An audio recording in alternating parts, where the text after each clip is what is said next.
அனைத்து பேச்சுவார்த்தைகளையும் முழுமையாக நிறுத்திய ஈரானும் ஈரானிய தலைமைகளின் அதிரடியான நிபந்தனைகளும் அண்டப்புழுகன் டொனால்ட் ட்ரம்பை அதிர வைக்கும் ஈரானினுடைய அதிரடியான அறிவிப்புகளும் இழுத்து மூடப்பட போகும் பாபல் மண்டப் பிரதேசமும் ஈரான் அவசரமாக இஸ்ரேலிய ஆக்கிரமிப்புக்கு எதிரான நேரடியான தாக்குதல்களை ஆரம்பிக்கப் போகின்றதா? யமன் ஹவுதி இராணுவத்தினரும் இஸ்ரேலிய ஆக்கிரமிப்புக்கு எதிரான தாக்குதல்களை ஆரம்பிக்கப் போகின்றார்களா? குவைத்தை இலக்கு வைத்து ஈரான் மேற்கொண்டிருக்கக்கூடிய ஏவுகணை தாக்குதல்களும் சுட்டு வீழ்த்தப்பட்டிருக்கக்கூடிய அமெரிக்க ட்ரோன்களும் குவைத்துக்கு எதிரான ஈரானிய தலைமைகளின் இறுதி எச்சரிக்கைகளும் லெபனானினுடைய தலைநகரை இலக்கு வைத்து தாக்குதல்களை ஆரம்பிக்கப் போகும் இஸ்ரேலிய ஆக்கிரமிப்பு இராணுவமும் அவசரமாக தொலைபேசியில் அழைப்புகளை ஏற்படுத்திய மார்க்கோ ரூபியோவும் ஹிஸ்புல்லாவுக்கு முன்வைக்கப்பட்டிருக்கக்கூடிய நிபந்தனைகளும் ஹிஸ்புல்லாவினுடைய பதில்களும் காசாவுக்கான புதிய தலைமை தொடர்பான அறிவிப்புகளும் உயிர் தப்பியிருக்கக்கூடிய மர்மமான நபரும் காசாவிலே இஸ்ரேலிய ஆக்கிரமிப்பு தொடரும் கொடூரங்களும்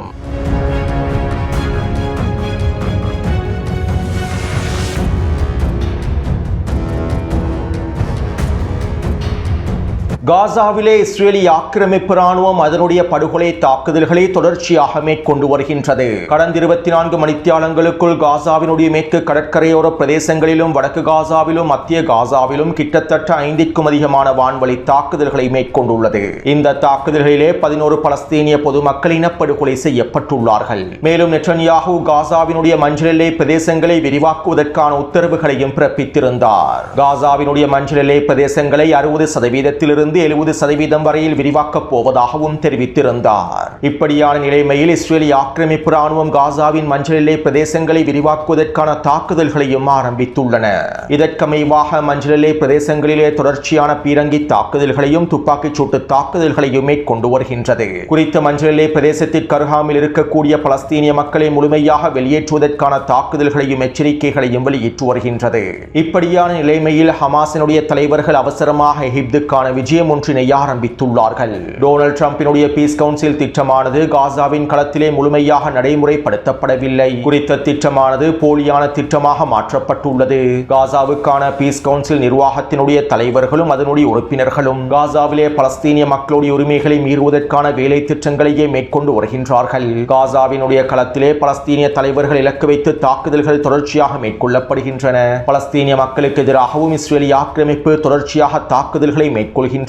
இவற்றை எங்களால் இதற்கு மேலும் பொறுத்துக் கொள்ள முடியாது என ஹமாஸினுடைய தலைவர்கள் எகிப்து, கத்தாரிய மற்றும் துருக்கி அடிமை மத்தியஸ்தர்களுக்கு அறிக்கை ஒன்றை சமர்ப்பித்துள்ளார்கள். மேலும் இவை தொடர்பான அவசரமாக அடுத்த கட்ட பேச்சுவார்த்தைகளை மேற்கொள்வதற்கு ஹமாஸினுடைய பிரதிநிதிகள் குழுவானது எகிப்திலே களமிறங்கியுள்ளார்கள். குறித்த தாக்குதல்கள் நிறுத்தப்படாவிட்டால், ஒப்பந்தத்தினுடைய நிபந்தனைகளுக்கு அமைவாக காசாவின் களத்திலே செயற்படுத்தப்படாவிட்டால் அடுத்த கட்ட நகர்வுகளை நோக்கி பலஸ்தீனிய போராளிகள் செல்ல வேண்டிய நிலைமை ஏற்படும் என்றும் காசாவுக்கான பலஸ்தீனிய தலைமைகள் எச்சரிக்கைகளை வெளியிட்டுள்ளார்கள். அது மட்டுமல்லாமல் ஹமாஸினுடைய தலைவர்கள் தற்போது மத்தியஸ்தர்களுக்கு உச்சழுத்தங்களையும் வழங்கி வருகின்றார்கள். இப்படியான நிலைமையில் காசாவின் களத்திலே ஹமாஸினுடைய தலைமை தொடர்பான இன்னும் சில முக்கியமான தகவல்கள் வெளியாகியுள்ளன. மேலும் இவை தொடர்பாக ஹமாஸினுடைய பிரதிநிதிகள் அஷ்ரக் அல் அவுசாத் பத்திரிகைக்கு இவ்வாறு தெரிவித்துள்ளார்கள். காசாவின் களத்திலே இருக்கக்கூடிய ஹமாஸினுடைய தலைவர்களை, இராணுவ தலைமை அதிகாரிகளை இஸ்ரேலிய ஆக்கிரமிப்பு இராணுவம் தொடர்ச்சியாக படுகொலை செய்து வருவதனால் தற்போது காசாவின் களத்திலே நாங்கள் கூட்டு தலைமையை உருவாக்குவதற்கு திட்டமிட்டுள்ளோம். தலைமை பொறுப்பை ஒரு கூட்டு தலைமை பொறுப்பாக காசாவில் களமிறக்குவதற்கு திட்டமிட்டுள்ளோம். தற்போது காசாவின் களத்திலே எங்களுடைய இராணுவ பிரிவை வழிநடத்துவதற்கான வேட்பாளர்களில் சில முக்கியமான நபர்கள் இருக்கின்றார்கள். தளபதி இமாத் அகீல், தளபதி முன்ஹத் ரஜப், தளபதி இஸ்ஸதீன் அல்-பை, தளபதி முகமது பாரின் மற்றும் பெயர் குறிப்பிடாத இஸ்ரேலிய ஆக்கிரமிப்பின் தாக்குதல்களில் இருந்து உயிர் தப்பியிருக்கக்கூடிய ஒரு மர்ம நபரும் இருக்கின்றார்கள். மேலும் இவர்களை வைத்தே நாங்கள் கூட்டு தலைமையை உருவாக்கப் போகின்றோம் என ஹமாஸினுடைய பிரதிநிதிகள் தெரிவித்துள்ளார்கள். அத்தோடு இஸ்ரேலிய ஆக்கிரமிப்பின் தாக்குதலிலே உயிர் தப்பியிருக்கக்கூடிய மர்மமான நபர் தொடர்பான மேலதிக தகவல்களை அவர்கள் வெளியிடவில்லை. நான் முன்னே காணொலிகளில் கூறியதை போன்று குறித்த மர்மமான நபராக அல் அவுதா அவர்கள் செயற்படுவதற்கான வாய்ப்புகளும் இருக்கின்றன. அல்லது படுகொலை தாக்குதலில் இருந்து தப்பியிருக்கக்கூடிய இன்னும் ஒரு மூத்த தளபதியாகவும் இருக்கலாம். எனவே தற்போது காசாவின் களத்தில் அல்-கஸ்ஸாம் படைப்பிரிவினுடைய தலைமை பொறுப்புக்கு ஒரு கூட்டு தலைமையே நியமிக்கப்பட போவதாக உறுதிப்படுத்தப்பட்டுள்ளது. மேலும் இதற்கமைவாகவே அடுத்த கட்ட காய் நகர்த்தல்கள் அவசரமாக மேற்கொள்ளப்பட்டு வருவதாகவும் தெரிவிக்கப்படுகின்றது. அடுத்து நேற்று மாலை தம்பி ஜூலானி டொனால்ட் ட்ரம்புக்கு தொலைபேசி அழைப்பை ஏற்படுத்தி கலந்துரையாடல்களை மேற்கொண்டுள்ளார். தற்போதைய பதற்றமான சூழ்நிலையில் சிரியா மற்றும் ஈராக்கினுடைய விவகாரங்கள் தொடர்பாகவே இந்த கலந்துரையாடல்கள் நடைபெற்றிருப்பதாக தெரிவிக்கப்படுகின்றது. இதைத் தொடர்ந்து டொனால்ட் ட்ரம்ப் ட்ரூத் சோஷியல் தளம் வழியாக ஈராக்குக்கான புதிய அமெரிக்க தூதராக டொம் பெராக்கையே நியமித்திருப்பதாக அறிவித்துள்ளார். துருக்கிக்கான அமெரிக்க தூதராக செயற்படக்கூடிய டொம் பெராக்கே சிரியாவுக்கான அமெரிக்க தூதராகவும் செயற்படுகின்றார். தம்பி ஜூலானிக்கும் அண்ணன் நெட்டன்யாகுவுக்கும் இடையில் பேச்சுவார்த்தைகளை நேரடியாக மேற்கொண்டு ஒப்பந்தத்தை முடிப்பதற்கான எல்லாவிதமான வேலை திட்டங்களையும் டொம் பெராக்கே மேற்கொண்டிருந்தார். மேலும் சிரியாவின் களத்திலே அமெரிக்காவினுடைய நலன்களை முழுமையாக நிலைநாட்டுவதற்கான பேச்சுவார்த்தைகள் அனைத்தையும் டொம் பெராக் தம்பி ஜூலானியோடு வெற்றிகரமாக மேற்கொண்டிருந்தார். இதன் விளைவாகவே டொனால்ட் ட்ரம்ப் ஈராக்குக்கான புதிய அமெரிக்க தூதராகவும் டொம் பெராக்கையே தெரிவு செய்துள்ளார். மேலும் ஈராக்கில் இருக்கக்கூடிய எதிர்ப்பு குழுக்களை முழுமையாக நிராயுதபாணியாக்குவதற்கான புதிய முன்மொழிவு ஒன்றையும் டொம் பெராக் ஈராக்கிய பிரதமருக்கு முன்வைக்கப் போவதாக தகவல்கள் வெளியாகியுள்ளன.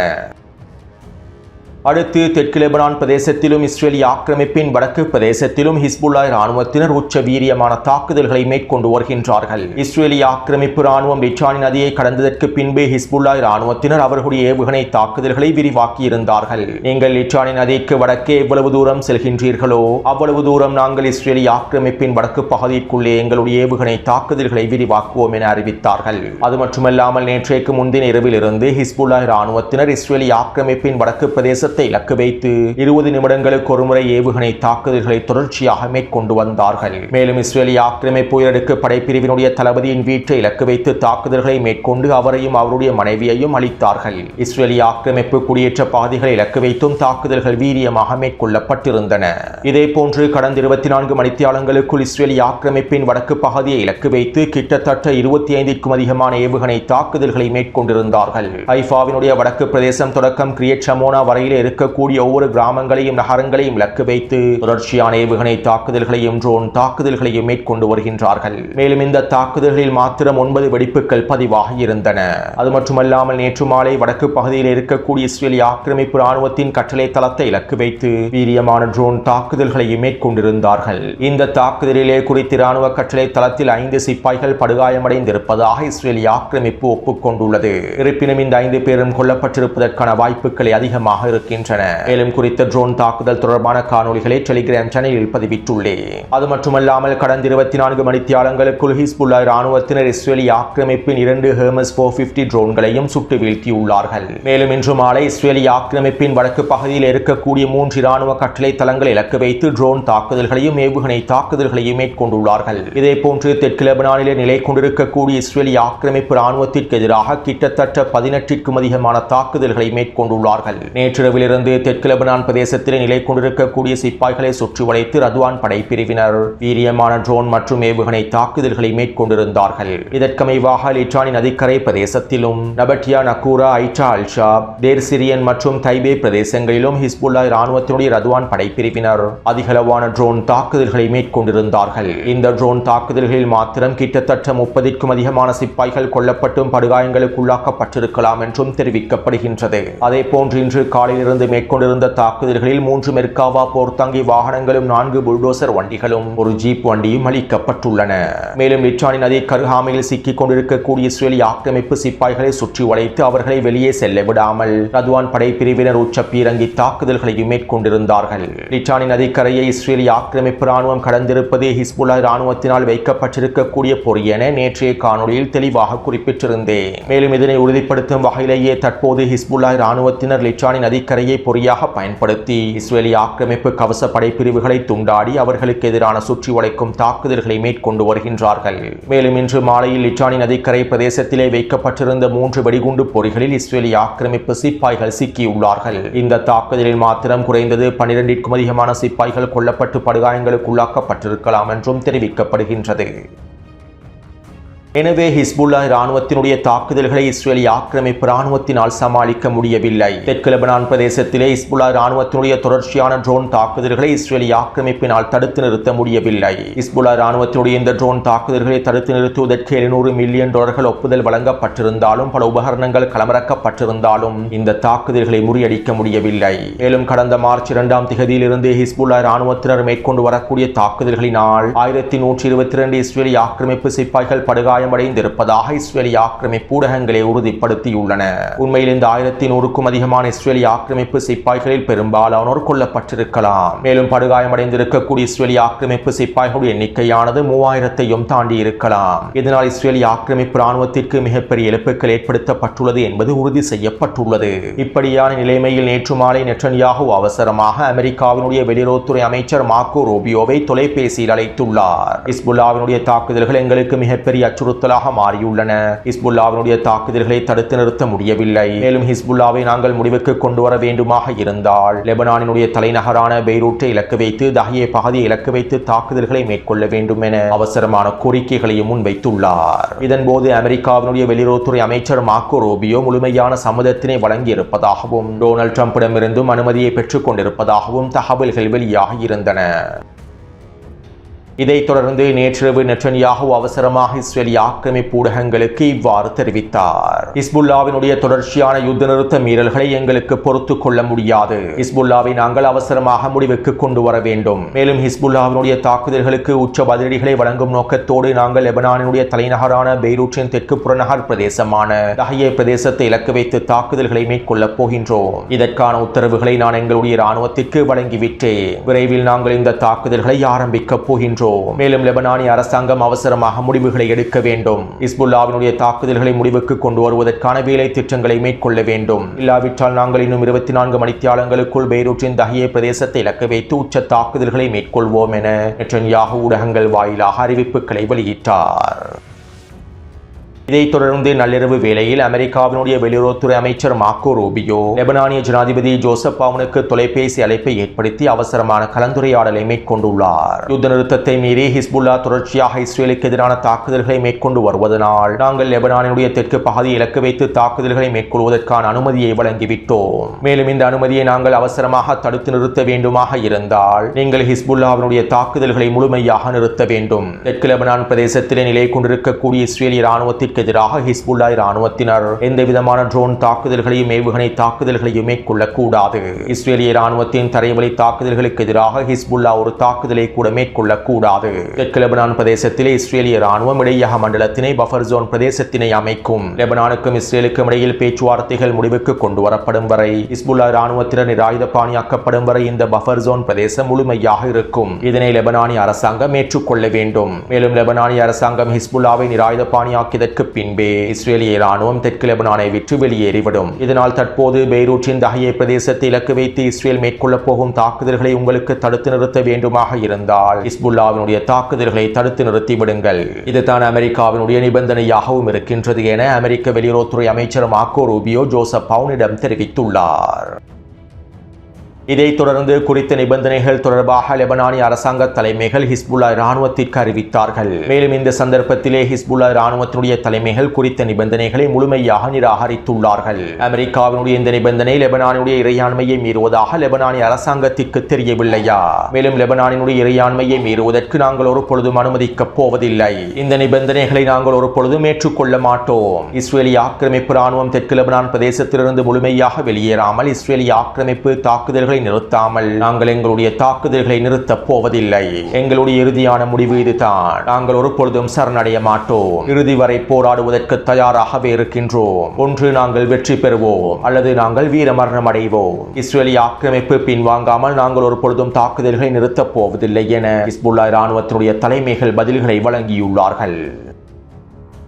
ஹிஸ்புல்லா இராணுவத்தினுடைய இந்த பதில்களை தொடர்ந்து இஸ்ரேலிய ஆக்கிரமிப்பினுடைய பாதுகாப்பு அமைச்சர் அடுத்த கட்ட எச்சரிக்கைகளை வெளியிட்டார். நாங்கள் இன்னும் 24 மணித்தியாலங்களுக்குள் தாக்குதல்களை ஆரம்பிக்கப் போகின்றோம். தஹியே பிரதேசத்தை இலக்கு வைத்து தாக்குதல்களை மேற்கொள்ளப் போகின்றோம். இதனால் அனைவரும் முழுமையாக வெளியேறி விடுங்கள் என எச்சரிக்கைகளை வெளியிட்டார். இதைத் தொடர்ந்து தெற்கு லெபனானுடைய டயர் மற்றும் சிடோன் ஆகிய பிரதேசங்களில் இருந்தும் லெபனானுடைய தலைநகரான பெய்ரூட்டின் தெற்கு புறநகர் பிரதேசமான தஹியே பிரதேசத்திலிருந்தும் லட்சக்கணக்கான மக்கள் மீண்டும் வெளியேற ஆரம்பித்தார்கள். மேலும் லெபனானிய அரசாங்கமும் தஹியே பிரதேசத்தில் இருக்கக்கூடிய மக்களை அவசரமாக வெளியேற்றி வருகின்றது. மீண்டும் லெபனானிய மக்கள் தஹியே பிரதேசத்திற்கு திரும்பாமல் இருப்பதற்கான வீதி தடைகளையும் ஏற்படுத்தி வருவதாக தெரிவிக்கப்படுகின்றது.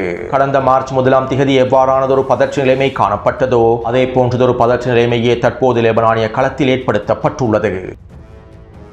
இப்படியான நிலைமையில் இன்று மதியம் ஈரானினுடைய வெளியுறவுத்துறை அமைச்சர் அதிரடியான அறிவிப்பொன்றை வெளியிட்டார். ஈரானுக்கும் அமெரிக்காவுக்கும் இடையிலான போர் நிறுத்தம் அனைத்து முனைகளையும் உள்ளடக்கிய ஒரு முழுமையான போர் நிறுத்தமாகும். ஒரு முனையில் இந்த போர் நிறுத்தம் மீறப்படுவதனை நாங்கள் ஒரு பொழுதும் ஏற்றுக்கொள்ளப் போவதில்லை. மேலும் இவ்வாறு ஒரு முனையில் போர் நிறுத்தம் மீறப்படுவது அனைத்து முனைகளிலும் போர் நிறுத்தம் மீறப்படுவதற்கு சமனானதாகும். மேலும் இந்த போர் நிறுத்த மீறல்களுக்கான பொறுப்புகளை அமெரிக்காவும் இஸ்ரேல் ஆக்கிரமிப்புமே சுமக்க வேண்டி ஏற்படும். விரைவில் எங்களுடைய அடுத்த கட்டத்தை எதிர்பாருங்கள் என ஈரானினுடைய வெளியுறவுத்துறை அமைச்சர் அப்பாஸ் அரக்சி அவர்கள் அறிவித்திருந்தார். இதைத் தொடர்ந்து ஈரானிய ஆயுதப்படைகளுடைய மூத்த செய்தி தொடர்பாளர் இவ்வாறு தெரிவித்தார். போர் நிறுத்த வாய்ப்பை பயன்படுத்தி இஸ்ரேலி ஆக்கிரமிப்பு லெபனானிய களத்திலே உச்ச தாக்குதல்களை மேற்கொண்டு வருகின்றது. காசாவின் களத்திலும் இஸ்ரேலி ஆக்கிரமிப்பு தொடர்ச்சியான கொடூரங்களை மேற்கொண்டு வருகின்றது.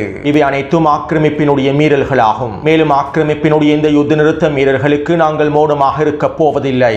மேலும் நாங்கள் ஆக்கிரமிப்புக்கு எதிரான பதிலடிகளை வழங்குவதற்கு தயாராகிக் கொண்டிருக்கின்றோம் என தெரிவித்தார். ஈரானிய தலைமைகளுடைய இந்த அறிவிப்பை தொடர்ந்து பாகிஸ்தானிய மத்தியஸ்தர்கள் அவசரமாக ஈரானிய தலைமைகளுக்கு தொலைபேசி அழைப்புகளை ஏற்படுத்தினார்கள். அவசரமாக அமெரிக்காவோடு புரிந்துணர்வு ஒப்பந்தத்தினை முடிப்பதற்கான அழுத்தங்களை வழங்கியிருந்தார்கள். இதைத் தொடர்ந்து ஈரானினுடைய IRGC ராணுவம் அதிரடியான அறிவிப்பை வெளியிட்டது. ஆக்கிரமிப்பு அமெரிக்காவும் ஜியோனிஸ் ஆக்கிரமிப்பும் யுத்த நிறுத்த ஒப்பந்தத்தினை மீறிவிட்டார்கள். அமெரிக்காவுக்கும் ஈரானுக்கும் இடையிலான யுத்த நிறுத்த ஒப்பந்தத்தில் லெபனானினுடைய முனையும் சேர்க்கப்பட்டுள்ளது.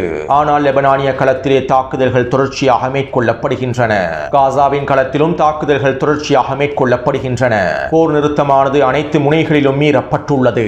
இதனால் நாங்கள் அவசரமாக இந்த நிபந்தனைகளை முன்வைக்கின்றோம். ஒன்று, காசா மற்றும் லெபனானிய களத்தில் ஜியோனிஸ் ஆக்கிரமிப்பினுடைய அனைத்து தாக்குதல்களும் முழுமையாக நிறுத்தப்பட வேண்டும். லெபனானின் ஆக்கிரமிக்கப்பட்ட பகுதிகளில் இருந்து இஸ்ரேலி ஆக்கிரமிப்பு ராணுவம் முழுமையாக வெளியேறிவிட வேண்டும். மேலும் இந்த நிபந்தனைகள் ஏற்றுக்கொள்ளப்படும் வரை எந்தவிதமான பேச்சுவார்த்தைகளையும் நாங்கள் ஆரம்பிக்கப் போவதில்லை. அனைத்து பேச்சுவார்த்தைகளையும் நாங்கள் முழுமையாக நிறுத்துகின்றோம். மத்தியஸ்தர்கள் மூலமான அனைத்து பேச்சுவார்த்தைகளையும் தற்போதே நிறுத்திவிடுகின்றோம். முதலில் நீங்கள் காசாவின் களத்திலும் லெபனானிய களத்திலும் இஸ்ரேலி ஆக்கிரமிப்பின் தாக்குதல்களை நிறுத்த வேண்டும். இஸ்ரேலி ஆக்கிரமிப்பு ராணுவம் ஆக்கிரமிக்கப்பட்ட பகுதிகளில் இருந்து பின்வாங்கிவிட வேண்டும். மேலும் இந்த நிபந்தனைகள் ஏற்றுக்கொள்ளப்படாவிட்டால் எதிர்ப்பற்றுக்கள் அடுத்த கட்ட காய் நகர்த்தல்களை மேற்கொண்டு விடுவார்கள். ஹெர்மோஸ் ஜலசந்தி பிரதேசம் முழுமையாக இழுத்து மூடப்பட்டிருப்பதை போன்று நாங்கள் செங்கடல் பிரதேசத்தையும் அதனுடைய பாபல் மண்ட பிரதேசத்தையும் முழுமையாக இழுத்து மூடிவிடுவோம். இதற்கு நாங்கள் முழுமையாக தயாராகவே இருக்கின்றோம் என ஈரானிய IRGC ராணுவம் அதிரடியான அறிவிப்புகளை வெளியிட்டது.